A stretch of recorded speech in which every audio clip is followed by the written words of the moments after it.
આ તરફ ગાંધીનગરમાં વન નેશન વન ઇલેક્શનને લઈને જેપીસીની બેઠક, રાજ્ય સરકારના અધિકારીઓ સાથે જેપીસીની બેઠક મળશે. રાજ્ય પોલીસ વડા, મુખ્ય સચિવ સહિતના અધિકારીઓ હાજર. પ્રથમ તબક્કામાં રાજ્ય સરકારના અધિકારીઓ સાથે બેઠક યોજાઈ છે. વન નેશન વન ઇલેક્શનને લઈને જેપીસીના સભ્યોની બેઠક થઈ છે અધિકારીઓ સાથે. વિગતો સાથે સંવાદદાતા નિકુંજ જોડાઈ ગયા છે. નિકુંજ, જેપીસીના સભ્યોની રાજ્ય સરકારના અધિકારીઓ સાથેની બેઠકને લઈને હાલ શું અપડેટ?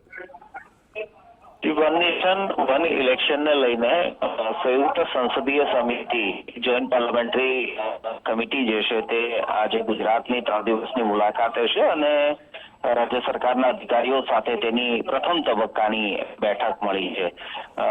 મુખ્ય સચિવ, રાજ્ય પોલીસ વડા અને રાજ્ય સરકારના મુખ્ય અધિકારીઓ, સિનિયર ઓફિસરો જે છે તે સાથેની આજની આ મહત્વની બેઠક છે અને આ બેઠકમાં વન નેશન વન ઇલેક્શનના મહત્વના જે મુદ્દાઓ છે તેના પર ચર્ચા થશે.